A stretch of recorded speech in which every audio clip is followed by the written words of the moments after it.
Oh, are you here for some...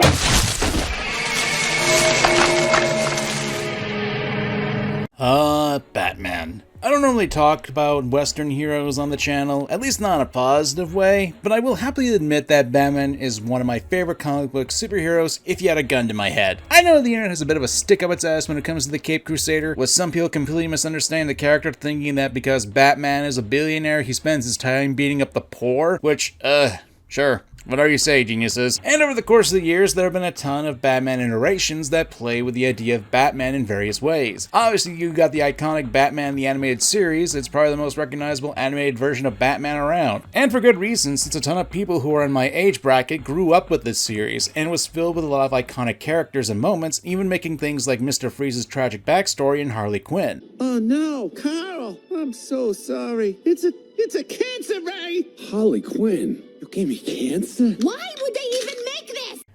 Not gonna touch that one! But regardless, I too enjoyed that series, though I'll happily admit that I was more of a fan of the Batman Beyond, which was a continuation of the DCAU's Batman. To me though, there was another animated Batman that I honestly found a lot more appealing to my sensibilities. It was similar to the original Batman cartoon, but still took things in its own direction, and that's 2004's The Batman.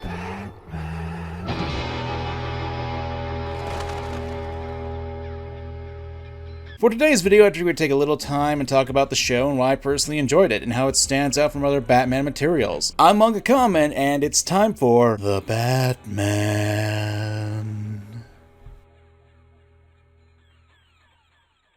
Originally aired on Kids WB, this version of the Caped Crusader focused on the early years of Batman's career of fighting crime, where he'd just been patrolling the streets of Gotham for 3 years before the series began proper, and he was chased by the police much like the criminals that the Batman fights. If there's one thing you can probably tell from the footage being used for the show, the art style seems familiar, and that's no mistake. The art director and character designer for the show is Jeff Matsuda, an animator, concept, and comic artist who's also known for... Bad day.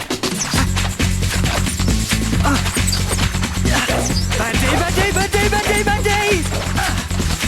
Jackie Chan, the famous movie star guy? Yeah, that's the one. Be on the lookout for him. Sure, Bruce. What do you want me to do if I find him? Could you get me an autograph? Yep, Jackie Chan Adventures, a show that a lot of people have also have fondness for, if nothing else for the mimetic nature of the show. One more thing. But also for the rather well animated and choreographed fight scenes, and that does translate into Batman's animation as well. Bring it on, rodent boy!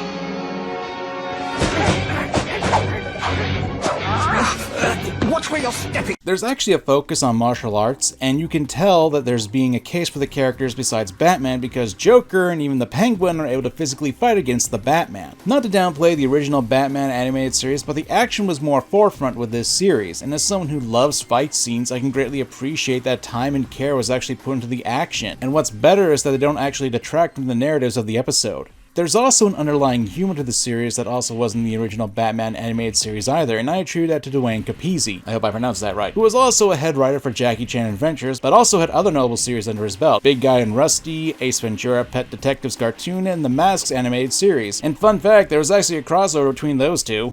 Oh yeah? Try it. I will!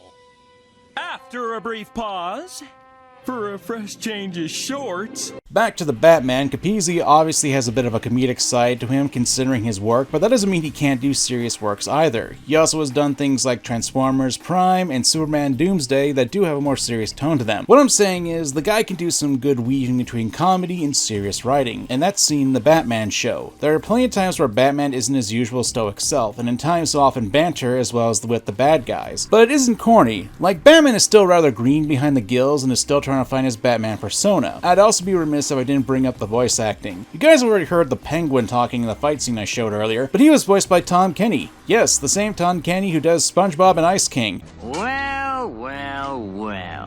Come to help with the dusting, Jeevesy? Tom's got good range and even used that voice for Ice King later on. Ice King? How many times have we warned you about using Love Potion? That's why I'm using honey. Then there's the Joker. He's voiced by Kevin Richardson. Joker, you're sick. You need help. Well, maybe I am a little off.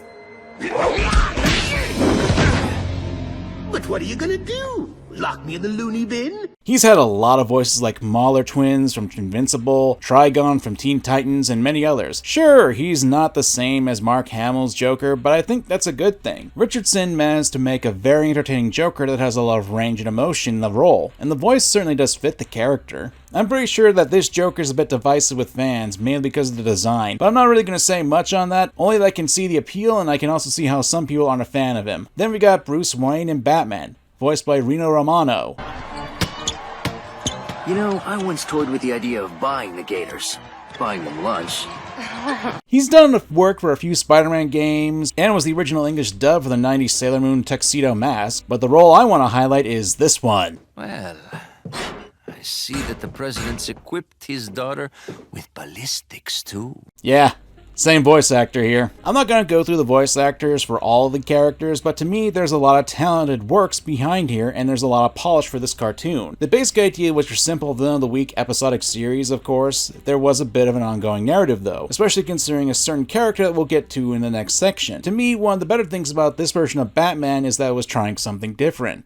I think anime and the DNA of anime that is in Jeff Matsuda's art style really became the portal to the attitude and the tone and the storytelling. There's a line I want to start off with this section, is that the Batman has a long and rich history, and the character's been around for 85 years at this point, and throughout that time there's been a plethora of stories concerning the character, and because of that, reinterpretations of the character can be done so differently without losing who he is and why people enjoy his work. This is a younger Batman, and while it's not outside the realm of possibility or even original, since we have a lot of origin stories of Batman or when he was young and trying to get his feet wet in the world of crime fighting, I found seeing Bruce Wayne struggling to juggle not only his duties as Batman, but also his work as Bruce Wayne to be a thought-provoking one. He's young, he's learning, and it's a trial by fire that Batman goes through, and especially considering that he has to adapt to each of his villains who have different abilities and styles of fighting, it makes for entertainment that I enjoyed. Of course, that doesn't stop Batman from trying to talk things out first. Is this all you have to show for your life, Arthur? Bitterness and revenge? You could have done something positive with your talents, like Yelena did. And when that doesn't work, we do get to see the great detective shine through. Fair. Is there anything the great Arthur Brown doesn't know? History, science, literature. Music, biology, current events. Okay. Name the true identity of the Batman. I've read a few opinions online that this version of Batman is just an edgier point of Spider-Man, what with quips being dropped every other minute or so. Now, to me that's a gross generalization, but I don't really see it that way. I admit that there was an underlying comedic tone in the show, I said that myself, and while Batman does deliver quips every now and then, I never found them to be on the same level as, well... I didn't know there were bears in these woods. Okay, before we get down to business, there's something I have to tell you. I'm fresh out of honey. I can't believe people found that to be funny. I must be getting old. But there's nothing like that in this show, not from what I can recall. At least nothing to that egregious manner. And most of the time, these sorts of things went by quick. Regardless, I did enjoy the attempts of revamping a lot of what was made with the characters. Batman certainly did take things more seriously, but there were also times where it was fun to watch. Now, obviously, when you look towards things like the original Batman, the animated series, there's a big difference in the writing. I'm not even going to say that the Batman is topping dramatics of things like Baby Doll or even Heart of Ice. If anything, that episode is really part of the reason why Mr. Freeze became such a beloved villain and why he's one of my favorites, and that is lacking in this series this video is about. That being said, I will give that the Batman is actually we get development for Bruce and in turn Batman. Batman the Animated Series certainly wins in the case of writing tragedy and drama, and I'm not trying to put that down, but one of the biggest things I found to be lacking was the development for the titular character. Bruce in the OG Animated Series didn't have a lot of characters to play off of, and let's face it, a lot of tragic backstories for characters who did get them only had one episode to them, and that's to be expected. In the Animated Series, Bruce was already seasoned as a crime fighter and had experience doing so. He was also in his 30s throughout the run. Meanwhile, the Batman's a little younger. I can't find an official age, so if I'm wrong about this, let me know, but from my sources, he's 26, with 3 years of crime fighting under his belt, and that's mostly petty criminals, not the rogues gallery that Batman would normally get, at least not until the series begins proper. There's also an obvious distrust between Batman and the police, and that's something that is actually used as an ongoing plotline for the show, at least in the first and second season. Detective, we're on the same side. Tell it to the chief. I'm the vandal here. You mean to tell me the chief of police considers this vigilante a greater menace than the clown prince of crime? Even more so that Bruce Wayne is actually friends with one of the lead detectives that's charged with catching the Batman, Ethan Bennett. Of course, Bruce is keeping his identity as Batman from his high school friend, but throughout the first season we do see Ethan get to trust the Batman, and in turn, Bruce decides to trust his secret to Ethan because the two are friends, and to prevent the two from harming each other due to circumstances. Alfred, how would you feel about bringing Ethan into the fold? Allow someone besides myself to know the Batman's identity? Trust isn't the issue. Ethan needs to know the truth before circumstances force one of us to harm the other. I love this sort of thing, because while having a secret identity for heroes is standard fare, this sort of thing is actually thought of and brought up into it, because the two are friends, and there's a good chance that things go horribly wrong if the secret is kept. Well, Ethan, you're not the only crime fighter in Gotham. I mean, what about your partner? Well, Yin, she's cool. I mean, she's on top of things, good cop, my closest friend probably. I mean, besides you, of course. I mean, we should all have coffee sometime. Yeah, I'm not sure I'm Ellen's cup of tea. Hey, don't let Yin scare you off. She only has it out for the Batman. Listen, Ethan, Just a second. Yeah, me too. Damn you perfectly timed phone calls! But yeah, narratively speaking, I like this direction for the Batman. It feels more human and more understandable. Of course, you can't have a Batman show without there being some kind of tragedy happening, with Ethan being infected by one of Joker's chemicals, which eventually causes, well... Hey, what was it you wanted to tell me today? Tomorrow, over hoops. Deal.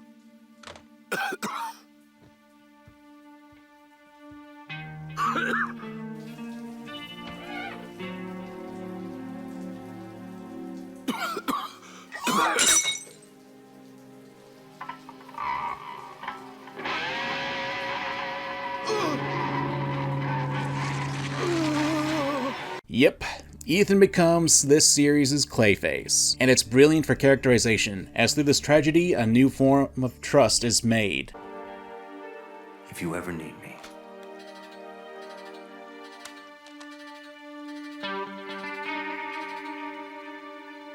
Is it the deepest form of writing? No, if anything, this is a bit of a play on how Two-Face was in the animated series, where a friend of Bruce is tragically turned into one of his worst enemies due to a villain's actions. Now that isn't to say it's beat for beat, just similar elements, though I will say that the setup for this was a bit of an adaptation of the famous The Killing Joke, especially with this line.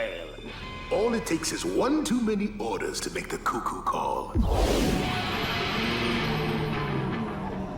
All it takes is one rotten day to transform a normal man into a monster. Well, in my case, a rotten day and a chemical bath.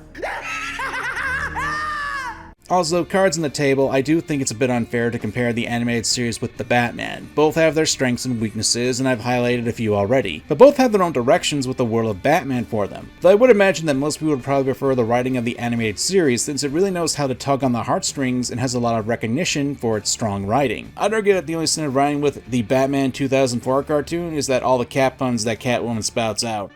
You should have seen the prey. A big, shiny pussycat. Missed it by a whisker. But story structure-wise, a lot of the Batman's episodes are pretty interesting, especially the first few seasons where there's a lot of experimentation, and with season 2 ending with the bat signal being established, it really felt earned in the end of it. Of course, what I really enjoyed were the villains of the series, since they really make the show for me, even if they're also one-offs at some points, which isn't a problem really. A hero is only as good as his villains, and I'm gonna be straight with you. There's a lot of strong villains in the Batman cartoon. I'm not gonna go through all of them, but I will go through a few of the more notable ones just to give my point. I've already talked about this version of Clayface, but there are some fun moments to be had with the character. Pardon me, sir. Your plan stinks on ice. I must concur, Jude. One, you never, ever talk to me like that. And two, when did you two ever talk at all? Oh, no. It was at this moment that he knew. He fucked up. But, funnily enough, there's also a second Clayface who basically turns himself into the Mudman because he's a failed actor. Has that rich, meaty taste that dogs crave. Waggy time, it's waggerific. I'm sorry, but you're just not right for the role. Really? Because if my look is the problem, that I can change. I did talk about the Joker and Penguin to some degree, but I do want to stress that the Joker's introduction was actually quite entertaining, especially since he had the outfit that was reminiscent of a mental patient's straitjacket. What rational being dresses like you? Speaking of threads... I honestly like that outfit since the stark contrast with the original Joker from the animated cartoon. Shame that he does eventually go back into a look resembling the animated series outfit. Though one thing I did take notice with the Joker is that one, he is a lot more technologically savvy. Throughout the show, he was able to create things for his schemes. I've demonstrated that he was able to create a chemical compound that turned Ethan into Clayface, but he's also capable of recreating some of Batman's tech.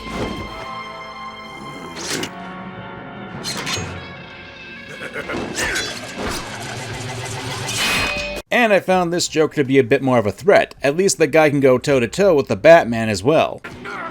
Stop this thing, Joker. With what breaks?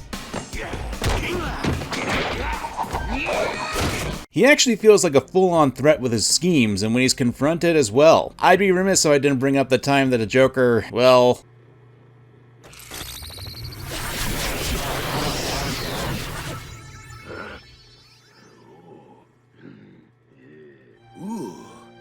I feel like a million bots. Nanomachine, son. Listen, if I can make an Armstrong reference in a Batman video, you sure as hell know I'm gonna do it. Then there's the Penguin. Not only does he actually have some moves that I showcased earlier, but he also has a more fleshed out backstory with Alfred of all people. Well, I, for one, have certainly heard of the Cobblepots. My grandfather used to butler for them back in England, and they were an obnoxious lot. It's small touches like that that can add to a character's actions and motivation, and it actually is brought up a few times in the series. Now, there's Mr. Freeze. He's a character that I have a conflicting thought on. On the one hand, just look at his design and listen to his voice. Freeze will do. Mr. Freeze, you do not have permission to come up with... It's top tier, and the fact he's so powerful makes him out to be a real big threat. I love the design and the voice choice for him. Both fit the character and make him sound chilling. Think about it. Think fast.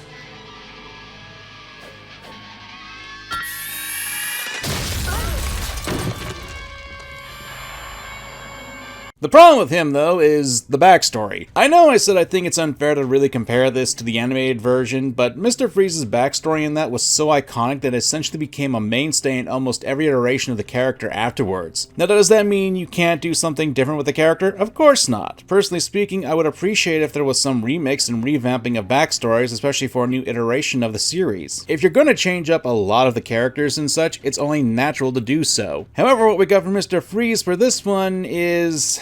well... I was just Victor Freeze then, common bank robber.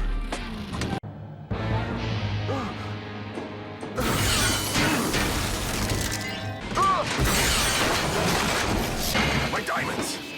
Freeze! No! No!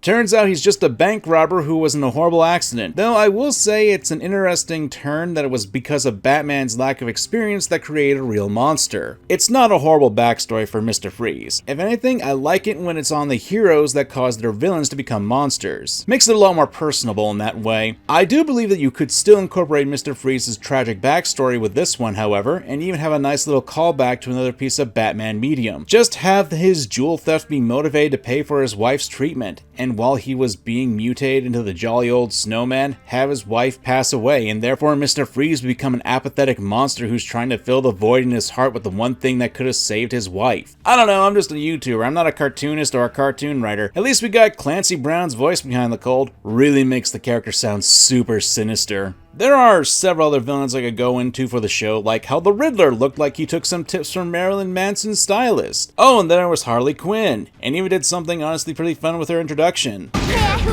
thinks we're silly? You be Daffy and I'll be Gilly. We'll go to room 2, bones return, setting the woods on fire. Yeah, an actual song between her and the Joker. But one of the most iconic villains would have to be Dracula. Yeah, you heard me right. Dracula was a villain in this continuity for Batman.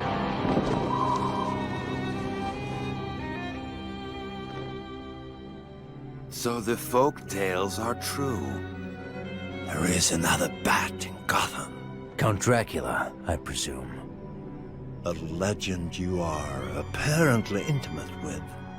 Don't flatter yourself. It's actually a made-for-TV movie where Batman had to deal with the king of vampires who was resurrected to the streets of Gotham, and the special really does a great job of making a parallel with the Batman and Dracula, even having a contrast of colors between the two. And of course, there's some awesome action scenes, a pretty good soundtrack, and honestly some really good atmosphere. I don't know, I've always loved the idea of Batman going up against the actual Dracula in a movie ever since I was a little kid. Plus, there are legitimately creepy moments, like how the Joker gets turned to a vampire with this scene happening in a blood bank.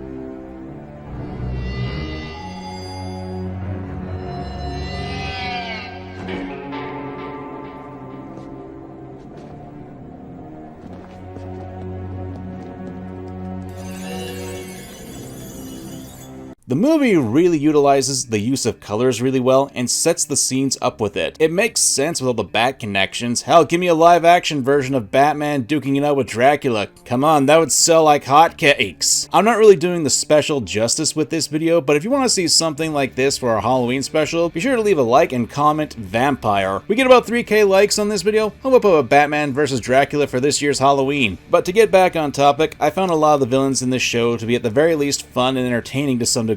And if some of them are even just for one episode or lesser roles, they still had an impact. The Batman as a series has 5 seasons under its belt, with 65 episodes to count. Meanwhile, the animated series had 3 seasons if you count the new animated series as well, with 109 to 113 episodes. And in my own research, I had learned that the Batman is a bit of a divisive title, which is understandable since it's a reimagining with an ongoing narrative, as throughout the first few seasons, Batman is slowly acquiring members of the Bat family, first with Batgirl in Season 3 and then Robin in Season 4. Also in Season 4, we do start getting other DC heroes popping up, the first being Martian Manhunter, and then in the 5th season, other heroes like Superman and the Flash. Hell, the Justice League was a bit of a thing happening as well, but unfortunately the series ended before that could take off, and there were rumblings about how there was supposed to be a spin-off series featuring Superman set in the same universe. If you want my opinion, I appreciate the earlier seasons, since a lot of the time, it was Batman having to adapt to the villains and attempt to solve his issues through understanding how to combat each of the individual villains' powers and techniques. However, as we got into the later seasons with more and more heroes being brought into the mix, the show began to lose that little spark to me, especially in the 5th season when most of it was focused on showing the new superheroes and it became less about being a show about Batman and more about becoming an unfulfilled prelude to a possible Justice League cartoon done in this art style. Oh great, the issue I have with a lot of things I enjoy, too many characters taking up too much time. It also doesn't help that there was a bit of an important character in the early seasons who just kinda disappeared into the ether. Detective Alan Yin, who was not only Ethan's partner detective, but also became an insider contact with Batman for the police. But she just faded away around the time that Batgirl showed up.